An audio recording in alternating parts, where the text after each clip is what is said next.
Hello, everybody. My name is Tom Llewellyn. I am the program director at Shareable and work on communications for the Rural Power Coalition.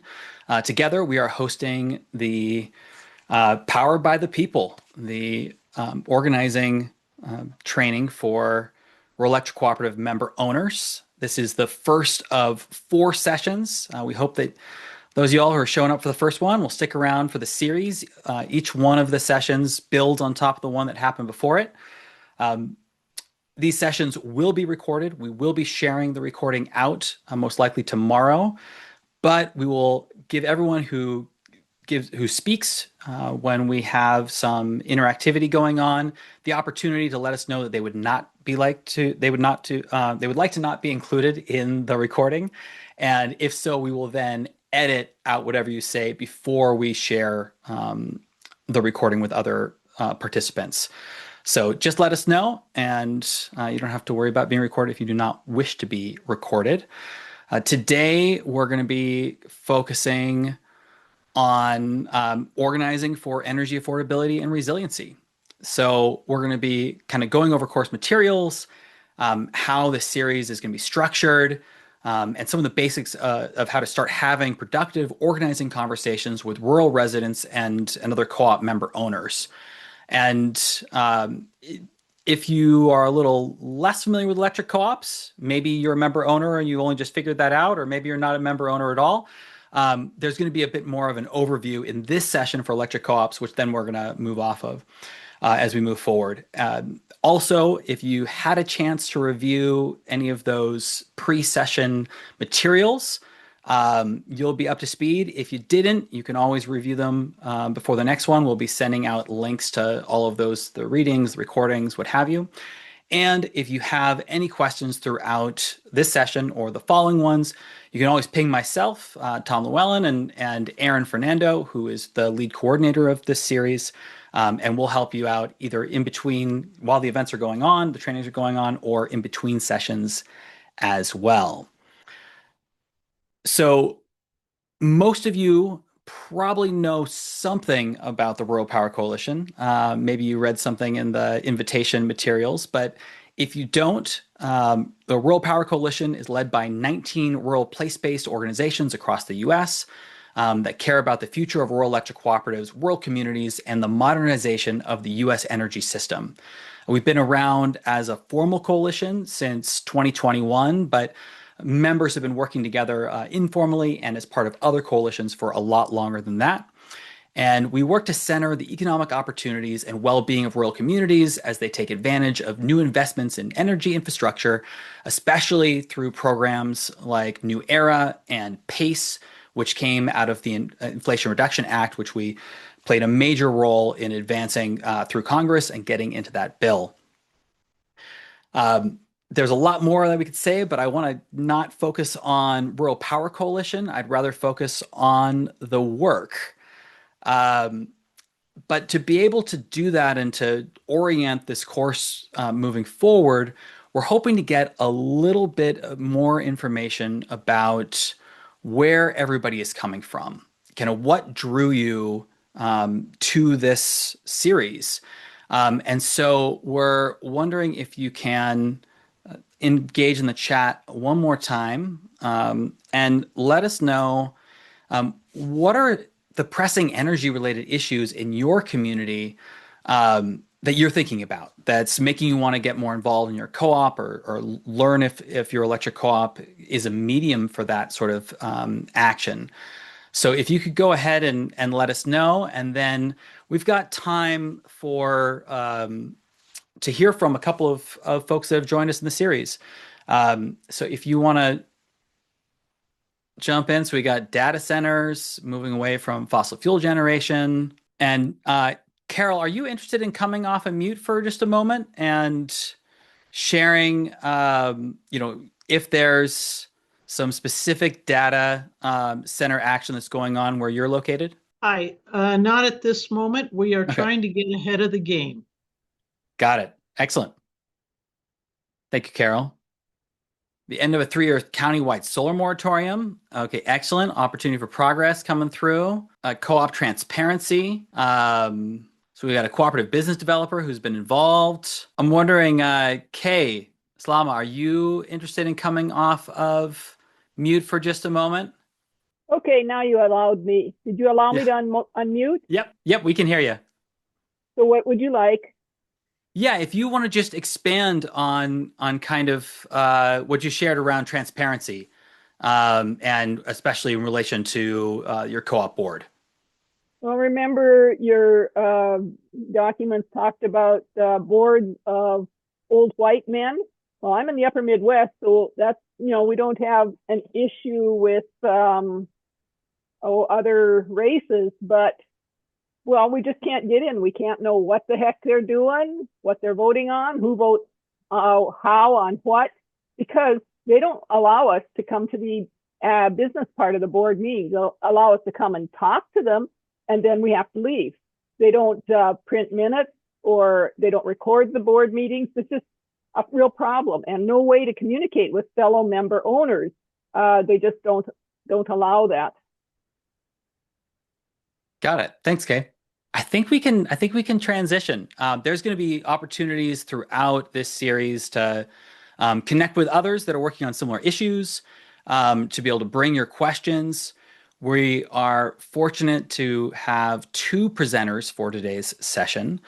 Um, we've got Allie Sargent from who's the energy policy and community advocate for uh, Susitna River Coalition. And then we also have Tara Greiman, who's the Director of Conservation and Stewardship with the Wisconsin Farmers Union, excuse me. So I'm definitely looking forward to hearing from both of them. And I think I'm going to pass it right on to Allie to get started. Thank you. I'm excited to be here with you today, coming from Palmer, Alaska, as a member owner in the Matanuska Electric Association.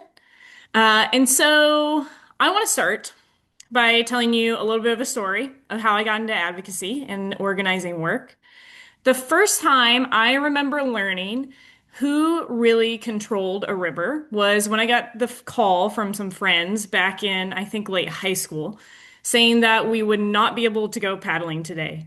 Not because someone had a flat tire or because the river was too cold, but because a drought had caused the utility that controlled the dam to not release the scheduled release of water that day. And so this was the Nantahala River in western North Carolina. The river itself still there. A beautiful river carved through the mountains in this area of North Carolina. It's similar to like an East Coast rainforest where I grew up. But this river at the time was flowing at half of its natural volume without the scheduled water release. And so we were waiting on this release from an upstream dam, the Nantahala Dam, which was built in World War II. And that dam is still in place and operating and really dictates the rhythm of life in that community, even decades later. And so, as a teenager and into my early adulthood, I planned my life around these water release schedules. All of my friends that were whitewater boaters waited, guides at local outfitters, businesses.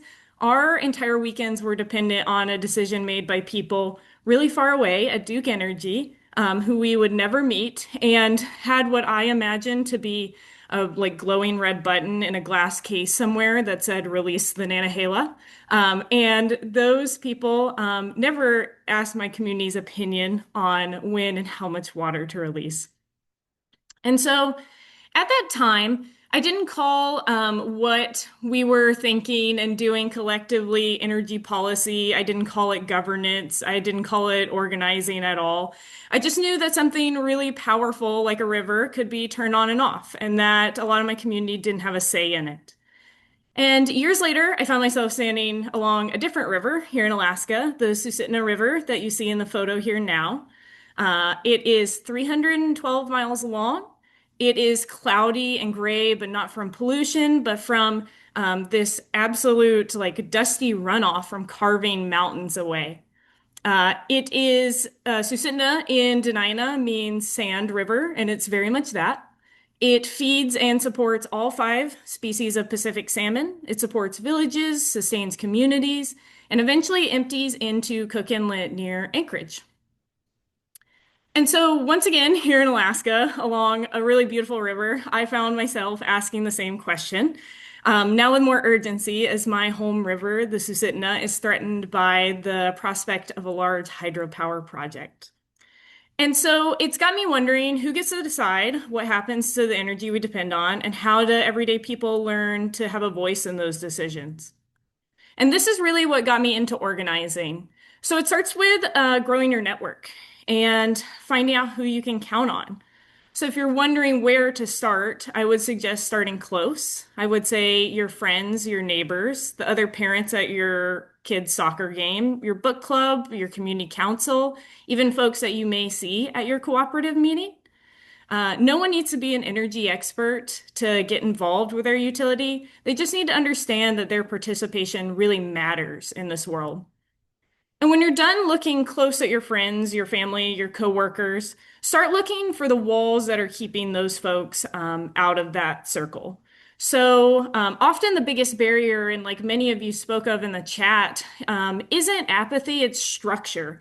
Meetings for cooperatives are held at 1 p.m., packets that don't get posted until 5 minutes before the meeting, limited ways to engage remotely. Those are large barriers for growing our circle of those can get involved and organize for utilities. And organizing starts by naming those barriers and working to remove them. Real change, especially in energy, starts long before policy fights about net metering. It starts with access, transparency, and relationships, something that we're really good in rural areas like where I live. And so you can go to the next slide now. Less beautiful river, more boring map. On the next slide, we'll have a map in a moment, but the Susitna watershed is roughly the size of West Virginia. It starts all the way at Denali National Park and runs to Cook Inlet. Politically, the region I live in votes generally conservative, but across these differences, people share core values of respect for salmon, access to land, self-reliance, and fairness. And so we're that yellow area that you can see on the map. We are on what we call the rail belt in Alaska. So energy all the way up the Alaska Railroad from Fairbanks at the top to Homer and the Homer Electric Association at the bottom. So we're right in the middle in a big territory in yellow there, and my tiny town of Palmer is highlighted. And so one of the most important things I've learned in organizing in this really rural community is that we don't organize by leading with ideology. We organize by listening for shared needs in our community. In an energy conversation that you tune into that I might be having in my community, I found that reliability and affordability are great equalizers. Everyone understands what it means for the lights not to turn on, and everyone feels it when their bills go up. Those shared frustrations aren't weaknesses here. They're entry points for getting folks involved. And I've learned also that my job isn't to tell people what should happen. If you read the spiel I give about energy to my friends or during door knocking, it looks less like a pitch and more like an interview. I really lean on asking questions. So, what worries you the most about energy right now? What's not working for your household or your business? What does the future look like here in Alaska for your kids and for your family? And those one-on-one conversations are really the foundation for organizing and uniting people to get behind you in working with your utility. They're how you identify and share concerns, find informal leaders, and invite people into action at a level that feels possible for them. And so we can go to the next slide. So I want to share a case study. In 2025, last year, I organized the re-election campaign of Mark Masseller to the Matanuska Electric Association board. Mark is a former wildlife biologist. He's a professor of sustainable energy, retired now, and most importantly, he's my neighbor. He lives like 3 houses down from where I am right now. And while I do election organizing as a part of my work, it's a small part of my job. The election only happens for 1 month out of a year. And it is all supported by a foundation of work for member owners and organizers that came before me. This campaign wasn't about professional organizing or flashy strategy. It was about community members stepping into roles they legally held as member owners. And so it was a small group of neighbors, Mark's Friday morning coffee crew, his Sunday hockey teammates, that knocked on over 650 doors in our community. Mark himself showed up to 10 community council meetings, Many friends made phone calls over really bad pizza in Palmer. And those who didn't have time to call still helped out. They hand addressed letters while their kids napped. And they even went into their own phone contacts and invited 5 folks that they knew to come and vote in the election. What made this work wasn't money or scale. It wasn't funding from any national organizations. It was trust. And Mark was there the whole time, writing his personal phone numbers on cards, walking his neighborhood, listening before talking. And he got really, really good at sincerely complimenting the junk cars in people's yards, which was a great way in. And this authenticity really mattered in rural organizing. It is Organizing in these areas is more relational than it is strategic. And this campaign didn't come out of nowhere. It was built on a lot of early organizing by people who fought for virtual access to board meetings, an election committee at MEA, a group of folks that fought for the change of a CEO several years ago. Those fights for transparency really stack up, and they create the conditions we need for broader participation. And so it's a lesson I often return to when thinking about how to get folks inspired to work with their utility is you can't build power in a cooperative without first building access. And accessibility isn't a side issue, it's our infrastructure for organizing. So some things I wish I knew when I started is to listen more and talk less, to ask better questions, to make sure I'm creating clear pathways for folks to move from being really frustrated or overwhelmed to action. And then providing different actions for different levels of commitment. What do people have time to do instead of this all or nothing approach to getting folks involved?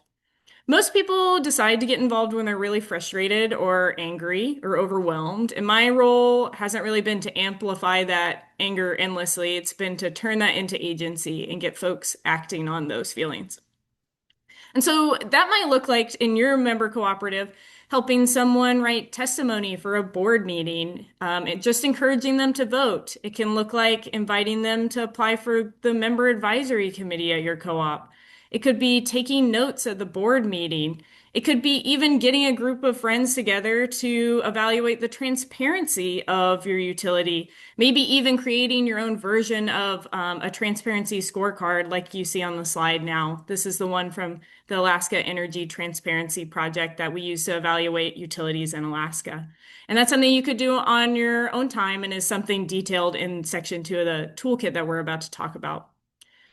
So to kind of close out of our time together in my talk, sometimes I think as member owners, the challenges at our utility can feel inevitable, they can feel insurmountable, they can feel unstoppable. And some projects truly aren't the right fit, but there's essential work to be done. Rural organizing doesn't require campaigns or outside experts. It requires people who care about where they live and are willing to ask questions instead of waiting to get answers. So in summary, I already think that all of you here today as member owners are the most effective voice for your community, that you can start by looking at your close circle and then looking for barriers that prevent you from widening it. Create multiple ways for folks to show up in whatever capacity that they can. And then in your work, always in rural communities, lead with listening instead of talking. And that is what I have for you today. And I'll turn it over to Aaron to do some work on the toolkit. Yep. Thank you so much, Allie. Oh, yeah. Yep. No, I was going to say, I was just going to let everybody know that we're going to be taking questions for Allie and Tara at the same time after Tara's presentation. Yep. And thank you so much, Allie. There was a lot of good stuff in there. A lot of different kind of components that we'll be touching on in this session as well as the next 3, and then there will be time to kind of ask questions either virtually or during our office hours session that we'll mention at the end. And I'm here to kind of bring up the kind of idea that this isn't just a webinar that we want folks to watch. We also want to equip folks with like the actual tools that are necessary in order to start taking steps if you haven't taken steps to doing rural organizing and local organizing around energy. And in part, one of the tools that I wanted to mention here is something that we had been working on a lot in the past year, which is the Electric Cooperative Organizing Toolkit. I am also going to drop a link in the chat. I'm sure you have gotten links to this in the emails that you've received. Um, and what this is basically for the purpose of this series, you can almost think of it as like a textbook or a guidebook or a reference for if you heard something that was interesting in this series, you can most likely find either an anecdote or further depth in this toolkit. And because it's long, it's almost 100 pages. I'm just taking a moment to kind of like show people the lay of the land here and say that it's basically divided up into three major sections. The first section is kind of like the history of, and it's the past, the present, and future of rural electric cooperatives. And that'll be like page 10. Yeah, there you go. And so that's the history of co-ops. Then also, there's three major types of utilities in the US. And when looking at who registered, we had co-op member owners, and then we also had, it seems like a good amount of like folks that have investor-owned utilities. And it kind of there's part of it that gets into kind of like what are the opportunities with different types of utilities, and how do they differ in terms of how public input and pressure can influence them. Then we get into, yeah, so someone in the chat said municipal. Yes, municipal as well. I didn't mention that because it didn't seem like anyone put municipal in the sign up, but municipal is a big important one as well.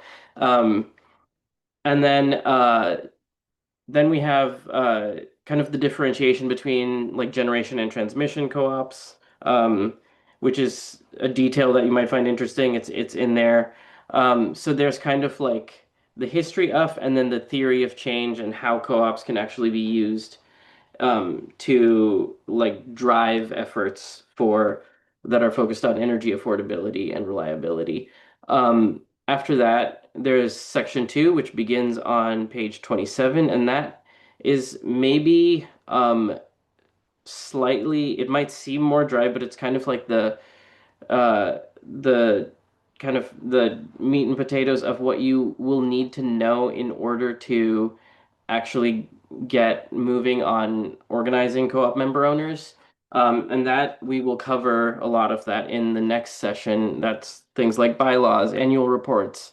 How do you use things like scorecards to assess where there are potential issues that you might want to address through organizing? How do you assess transparency? And then there's a number of stories of success in terms of organizing. And then you can also find a section on identifying and running candidates for board seats as well.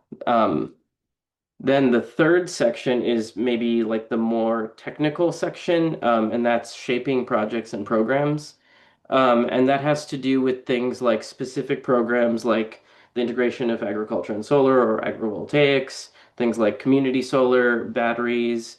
We'll get into some discussion of community benefits plans in this series. So there's a section on that a subsection on that in the third section of the toolkit.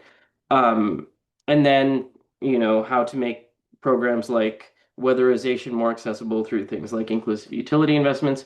So these are the types of programs that you might want to look at and think about, do I have them at my electric co-op or utility? And if not, is that something that would benefit the community? And so those can be starting places for conversations with either neighbors or also leadership. And then the fourth section there is just resources. We also have a number of resources on the on our website, and I will post a link to that as well. Um, but that's just one of the many resources that you can refer to during the course of this of this series. Um, and with that, I will hand it over to Tara to talk about some of her organizing experience as well. Hi, folks. Thanks for having me. I do not have slides, so unfortunately, you have to look at my face. I'm filled with regret about this, just so you'd have something else to look at that's not me while I talk. But I'm the Director of Conservation and Stewardship for the Wisconsin Farmers Union. I've been with them since about 2021. Before that, I was just a citizen farmer organizer. And also, I used to work for the University of Minnesota doing research on rural communities and intelligent small towns to look at who were the movers and shakers and what were the needs that they had. So that experience really enlightened me to how leaders are developed and who's really pushing the narrative and what makes change in communities. And since then, having started with the Farmers Union and doing organizing with farmers, we've really done everything at the community-based level and peer-to-peer education. So I'm just going to talk a little bit about what we've learned through that time and kind of the directions that we see people going if they want to be really effective in like creating a grassroots movement and also making something that's effectively meeting the needs of the population. So a lot of times people can have a sense that something is off within if a corporation or their co-op or something around them, and the narrative, it's easy to pick up like a narrative from media that is already out there, like, oh, it's just billionaires being billionaires and there's nothing you can do, or it's just that green energy hoax. Like there are things that people kind of tend to parrot, and I really encourage people when they're doing this to actually listen to people who are being affected by it. So instead of taking a sense of, oh, something's off and then pulling out a separate factor, this is the time I encourage people to lean in and look really closely at why they're uncomfortable with what's happening and to identify the specific problem. Because you can't just say we don't want a data center because we hate data centers because data centers are bad. You want to say, why do I feel like data centers are bad? What is it that I'm worried about impacting my community? It might be groundwater pressure. It might be noise. It might be land development. It might be a number of really reasonable factors. But getting really specific about what those concerns are adds legitimacy. It gives you a direction to go, and it gives you agency and power for what you can try to prevent. Because you can try to fight just in general something, but without the backup or with only reverse engineering those reasons why you hate it, you want to come up with, you want to be grounded in a real strong solution. So one way that is the only way that I know that people can do that is you start connecting to other people to get more information. So if you have a concern, it's probably quite valid, right? It's very reasonable to be concerned about change. So if you want to start that, you can first start calling the people that you think would know something about it. And they might not take you very seriously if you lead with anger or fear or just calling them up and asking them to prove that they're going to be good. So another way to go about it is to start asking questions of, can you let me know like where this is coming from or who they'd be talking to, or start just sussing out quietly the questions that you need to get answered. And going from there, also, you might meet some roadblocks at which you go back down to the ground level and start talking to other people to see, are you also concerned about this? Did you hear about this? What have you heard about this? And this gets back to Allie's point about listening first, because other people might have different perspectives. A lot of times, if we have information, we might be the first source of somebody else hearing about that. And this is potentially how misinformation spreads. So this is the time when you're having those conversations to be really concrete in what you know, and also be very generous in explaining that your concerns are uncertain, because you want to not create more friction. Yeah, I see. There are real factors where friction can be created, and that can get full of so much animosity that it's really best to lead with listening. And the way that I, again, know of to find ways to listen to people is to use the snowball method. So you identify one person who's able to talk to you in a reasonable way about the topic, and then you learn from them. You can share your opinion if they're willing to receive it. And then you ask them, who else should I talk to so I can get a better understanding of this? they almost always, in my experience, can tell you, oh, this person knows way more about this than me, or there's this other factor that is kind of complicated, and this other person is good for that. And that might be a city administrator, or it might be a county board member, or it might be the chair of the committee, or it might be a dairy farmer out on Highway E, right? It could be a number of people who have different perspectives or different experiences. And going from there, then you go and talk to that person if you can get a hold of them, and you hear their story, you understand, and then you build a perspective that's based on an accurate narrative about what people are actually experiencing. When you're able to do that, which takes a long time and it takes a lot of listening and people skills, what you do then is build up an accurate perspective that then you can go forward and say, I know that when I go back to these people, I can say, oh, I heard this from the dairy farmer on E, and he'd had that experience. And they can say, oh, that's actually similar to what I had, right? So when you start sharing those stories, you're building a web that's really grounded in how people are being actually affected. And when you go to them, you're also then able to say, here's a problem I think you might have based on what I've heard from other people that I want us to solve. And at the end of the day, all of our organizing should be built around solving problems that are real for people. We're not trying to make people scared, we're trying to make people's lives better. And so you're going with a message of hope, or a message of improvement, or a message of correction, right? It's a positive experience rather than a fear-based one. And it's also, again, built in a sense of agency. Like, we can identify a specific problem for what we want to see. For example, I'm working in St. Croix County, which has a solar farm that many people are very opposed to. It's for an investor-owned utility. There's a rural electric co-op right next door, and there's a lot of friction within the community regarding that. There's a number of people who wanted to just say, we hate this, we don't want it, 5,000 acres under solar panels is not for us. Absolutely not. There's also another number of people who said, we don't care about this and we like the idea of green energy. And there was just straight animosity between those. When we started cracking this open and saying, what are you worried about? And they said, water quality. And we said, oh, let's talk about corn and water quality, because we've actually been organizing on water quality for several years.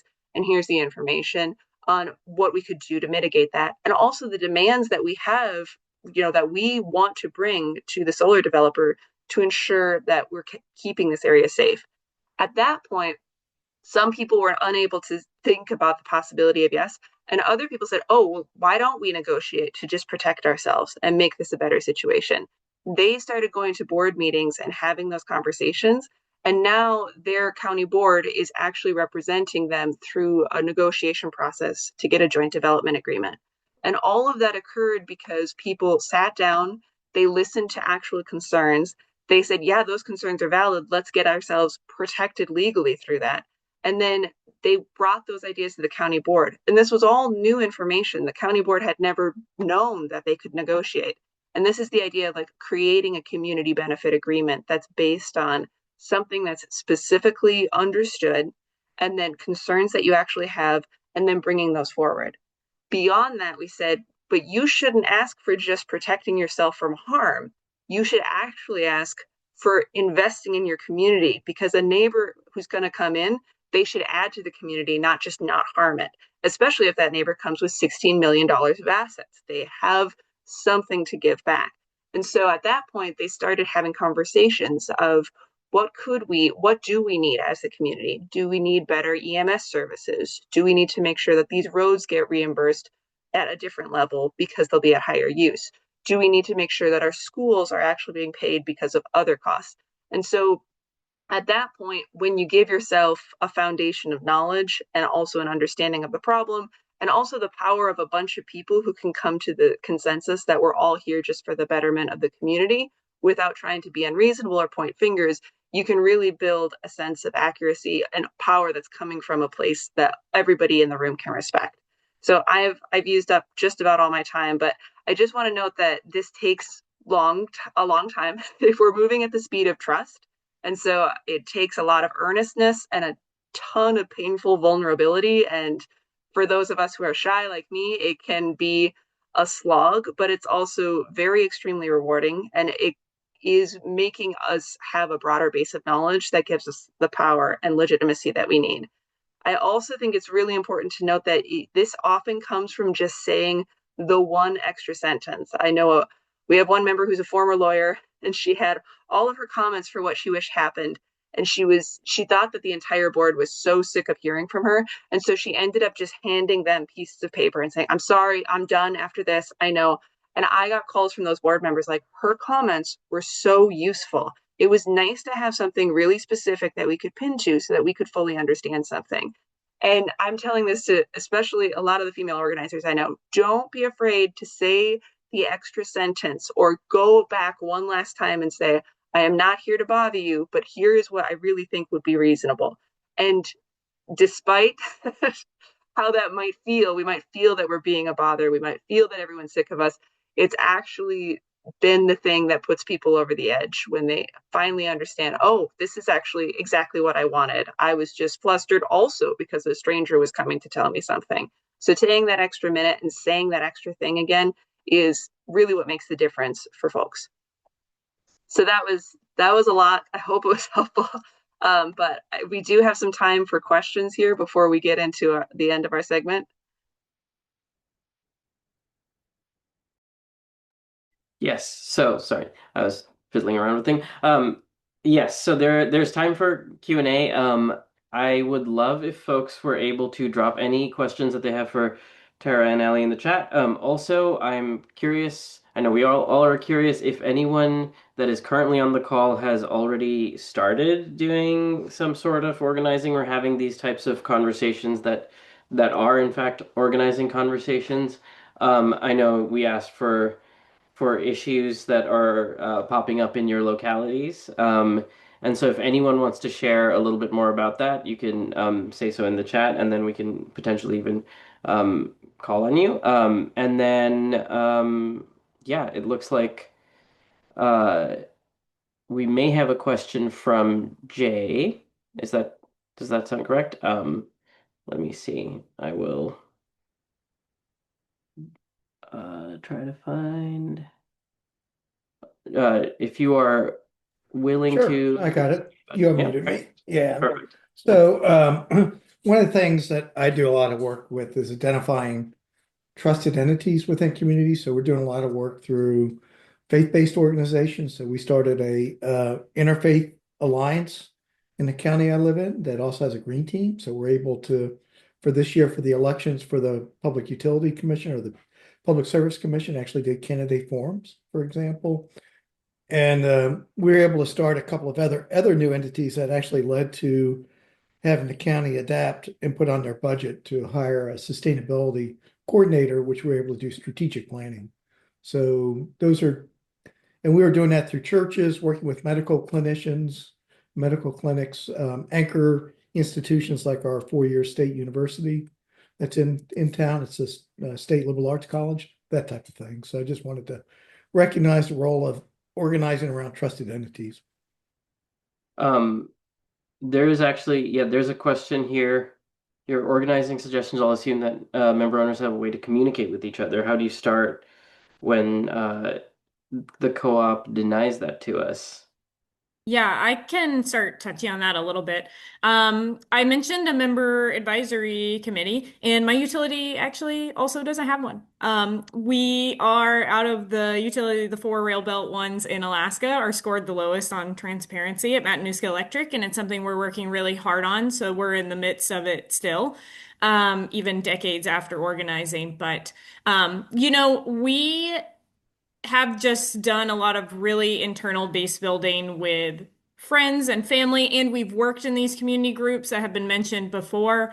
A lot of our folks that are now more involved in this energy work came from our local chapter of folks United for Progress. And so those were folks who were meeting about concerns around social justice in the community. And so we got involved there, have done some presentations and worked with those folks. And so the nice part about our region is that there are no other methods of utility. And so we can assume any of our neighbors that have electricity generally are other member owners and could be someone that if I had the time could go and knock doors on or call. And so that is a benefit of being a pretty isolated utility that we have here, is we can assume most folks are other member owners. And then I have gone to board meetings and usually am one of three people there and will look around to anyone I have not seen before and I will immediately approach them and I will be like, hello, who are you? What are you doing here? So that is another method. And I think you'd be amazed because at the board meetings, they maybe get on, before we started really showing up, they'd get two or three comments at best every 4 or 5 meetings. And so you don't need this huge volume of 50 people organized around it. You can have 5 people comment, and that's an extraordinary amount of comments for the board to receive compared. So hopefully that answers a little bit. I don't know if Tara has a better answer. That was a lot of what I was going to say. I mean, you're working in for our area too. It's a monopoly, so any address that has power is known. And when I was with a rural electric co-op and I had questions, I was like, oh man, that's a shame. Wish I knew something to do about it. And then I realized 2 years later, after I moved out, my parents were also in that co-op. I actually personally knew the chair of the board through other work I was doing in water protection. Um, and obviously, all of my neighbors had been around. And so the power to work with these co-ops, they don't need to give you a list. They will at least have a map of their territory somewhere so you could find the external outlines. But you have the capacity to know geographically who they are, and you can also just start asking people, right? Even just to get it on their minds of and make it a salient topic, because next time they get their bill and next time they get that magazine, they'll be thinking about that comment you said, and that will move forward. So there is opportunity there in just starting those conversations. It doesn't answer all of your questions, but you can certainly start organizing without their permission. I was going to add to that real quick that many co-ops on their websites will show their service region. And so if you look at the map, you see the service region, you can see if maybe you have neighbors or friends or people that you didn't realize were also member owners that are within that service region. And I would start with the people, I was mentioned, like as Tara was saying, like parents and friends and colleagues and whatever else was like, oh yeah, we were all in this same geographic space. And so I would just look there, especially, if you're tied to a school or anything else, probably a number of people that you interact with on a regular basis, are also member owners. Yeah, I was just about to like kind of roll on that question and say like if it's very inaccessible to attend anything from, put out by the co-op or the meetings, are there other like physical or virtual venues that either of you have found are places that are just like kind of really good for starting these conversations and building these networks? I mean, I'm working in really rural areas, so just the town hall meetings and the town boards are such well-connected folks that's one of my first snowball actions is to talk to the heads of the town board and then say, who else should I talk to about this? Because they know everybody in the township and can answer who's struggling with what kinds of issues. Yeah, I'll say as well, yeah, community councils, things like that. We've also, having more dense like summer events and whatnot, like farmers markets, Friday flings, things like that. If those venues will let you, we've done clipboarding and things to get folks initially involved before. My organization was kind of like spearheading organizing. That was just random people in the community trying to get out and turn people out, was just talking to folks. Hmm. We have a question about transparency, which like I know can seem like a kind of catch-22 situation where it's like if there's so much opacity and it's really hard to figure out anything about how the co-op is operating and how what's being discussed when the meetings are, how do you like get started on making inroads to that at all? If either of you have any insights. Yeah, we're struggling with that right now at my board. We're definitely not the perfect image of transparency. I think there's a couple of different avenues to take. I think the one that takes the longest but is really beneficial and can be kind of worked on throughout the background is getting board members elected that value transparency. And in a lot of these elections, like the one that Mark won, he won on re-election, but they're probably, these really underrepresented. Like turnout in Mark's race, I think was 13%, and that was the highest they'd ever seen, which is incredible, incredibly low. So when you think about like, oh, how do I get someone elected? It's probably not this huge campaign. It's probably actually just rallying like everyone and that's involved in this work text 5, 10 friends. And so it really doesn't take many votes to sway and get board members in and say like, yeah, this person is wanting to push for transparency. It takes a long time to get a board majority. That's what we're fighting with here. We have two board members who really want more transparency. We have a board of 7, so we don't have the votes yet to do a lot of those things. Utilities will also sometimes have ways that you can request bylaw changes as just a member owner, or they'll have committees where you can get involved. There's a bylaws committee for our utility. That's again a privilege of some sort of transparency, but those are 2 avenues that you can start with, or finding out who your representative is, like who is representing my district on the board, and how can I annoy the heck out of them in that, in the nicest way possible of like, hey, I have all of these people. We want to meet with you. I went and talked to our assembly member and told them I haven't heard anything back from my board representative for the co-op. That assembly member now also wants to meet with you. So what other like levers can you pull in the community to hold some accountability?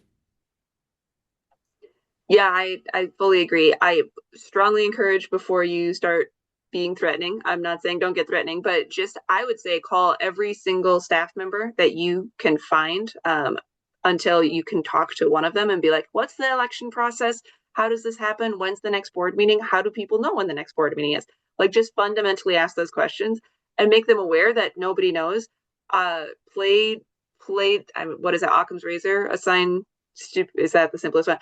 Just assign stupidity over malice whenever you can, or like a lack of capacity over malice whenever you can, and just ask the questions and let people know that you're not finding the answers that you need. Sometimes it is intentionally obscured, but sometimes it is just that they are cutting corners everywhere they possibly can, and one of those is in staff who can manage the paperwork and let people know about things. So I would say it was actually much easier to get a hold of people than I thought it would be. And then you can get some questions answered. It doesn't solve the transparency issue, but at least it opens the door for you understanding how the process can be changed in general. And you have that entire board that you can try to get a hold of and the entire staff that you can try to get a hold of. I would also say calling people out publicly is an option in terms of your local paper. If you don't have a local newspaper, we have people who put signs up at the recycling center that everybody drops their garbage and trash off at. You can get in touch with your library and ask about, like, we just want to talk about energy at a library information event. There are a couple of other ways that you can start speaking publicly to let people know that this is a thing that matters. And at that point, sometimes those folks in power will start coming to you and saying, you're not saying correct things, or I want to know what you're learning or what the problems might be. They'll start asking you the questions. In the chat, there seems to be comments about non-responsiveness and lack of transparency and pressure that has been applied in different ways, which is actually great because that's in the 3rd session, so 2 weeks from now. That's going to be a lot of, it's like how do you do that, making contact? How do you increase pressure if folks are ignoring you, and how do you kind of like get your organizer friends and your neighbors to apply pressure so that you're harder to ignore. We have a few minutes left, so I want to give time we actually have, with the goal of getting folks to step into doing things that set you up for success organizing wise. We have some assignments, which are optional, of course. Can't make you do it, but it will be helpful. And so I'll throw it over to Tara. We have 2 options. You can do both if you want, but there's like kind of like an extrovert version and an introvert version. And so I'll send it over to Tara to talk about one of the things that you can do to start building up a foundation that you can build off of to organize in your locality. Awesome. So ironically, I got the extrovert one, which is just identify 3 people that know more about this topic or might have information that you would want.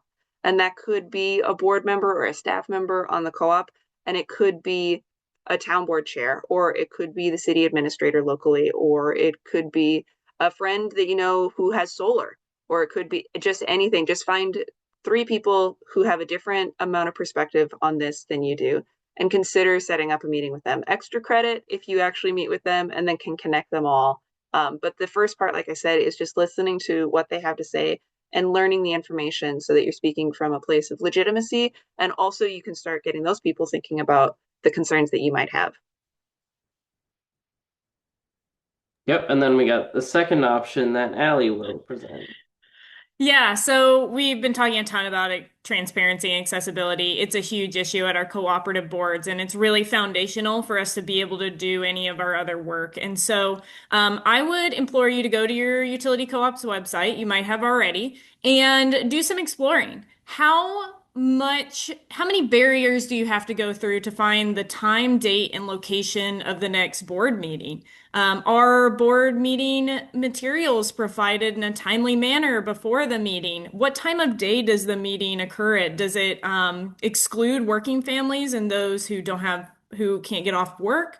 Are the meeting minutes thorough and made available in a timely manner? And so this is things we look at when we assess transparency through scorecards, which is spoken about in section 2 of your toolkit. And so maybe reading through that section and if you were to rank your utility on these things 1 to 5, 1 being super easily accessible, I have all the info I need, and 5 being impossible to obtain without contacting someone, where would you rate them on these pieces? Yep, and so just as we shared out, we solicited information before the session started and at the top of the hour.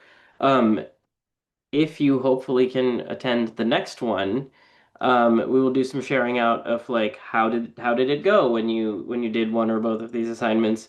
How did people receive your interest in talking about these topics? And then were you able to find these kinds of like this documentation at all? And so this will all be posted on we'll send out an email, but there'll also be this learning portal that we use called Canvas, which it looks like Tom might post in here. And yeah, this is just this is the start of 4, a series of 4 with 2 office hours, and the idea is for folks to keep coming back. And if you are really serious about wanting to actually engage in meaningful organizing in your community and you haven't already done it, or if you have started and you want some other guidance and the ability to converse with folks around the country that are doing this kind of work, please keep coming back. And I will send it over to Tom to talk a little bit about this and to answer the question that's popped up in the chat. Yes, you are still signed up. If you signed up using the form, you signed up for the whole series. And if you don't want emails, let me know. But yes, you are still Yeah, signed so up. we went ahead and added everybody to a Google Calendar invite. So you should have that on the books for the next 3 sessions. Again, that's next Thursday, January 29th, which we'll be focusing on organizing electric co-op members. Thursday, February 5th, which is mobilizing people and applying popular pressure. And then the final session is on Thursday, February 12th, which is building coalitional power.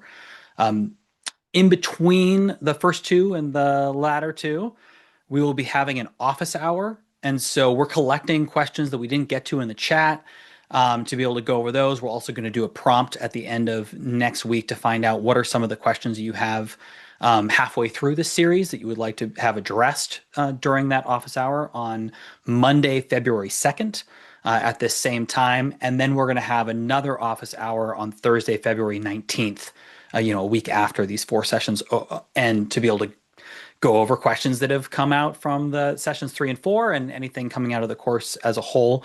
Some of the presenters will be there for the office hours. Members of the Rural Power Coalition will be there to answer questions as well. And then we're going to start to look at ways to connect participants in this series with the organizations that are in your state or in your region that are already doing work here. They can provide additional support after the series is over. I put in the chat this link to Canvas where we're going to be keeping all of the recordings. There's the assignments and everything else. Everybody that signed up should have actually already received an invitation to join Canvas. The title of the email was course invitation, and it would have come from notifications at infrastructure.com. So you should look there, because sometimes when you click to join and you've already received an invite, it can get a little glitchy. But I just wanted to show, once you get into Canvas, you'll see the syllabus, which has the information about the course, when we're meeting. We're going to be using this exact same Zoom link for every single session and office hour. There's Aaron's contact, which I think he's also going to put in the chat right now if you have any questions in between sessions. It's got information about the upcoming sessions, who the speakers are. For an example, we've got Dave Monk, who is a 16-year director and former board chair at Holy Cross Energy Co-op. Will be joining us as one of the presenters next week. See you in the Zoom room here, Dave. Thanks for joining us for session 1 as well. So you can see who all the speakers are. And then for this final session around building coalitional power, we specifically have not fully cemented that session. We're waiting to see how these first couple of sessions go and how those first office hours go, to make sure that we are providing kind of the right training and resources in that final session to set people up for success. The other thing that you'll find here on Canvas is, as I mentioned, under modules is where you're going to find all of the recordings, the pre-reading or listening, other resources for each one of these sessions. You can see for this one here, we've got the Electric Cooperative Organizing Toolkit.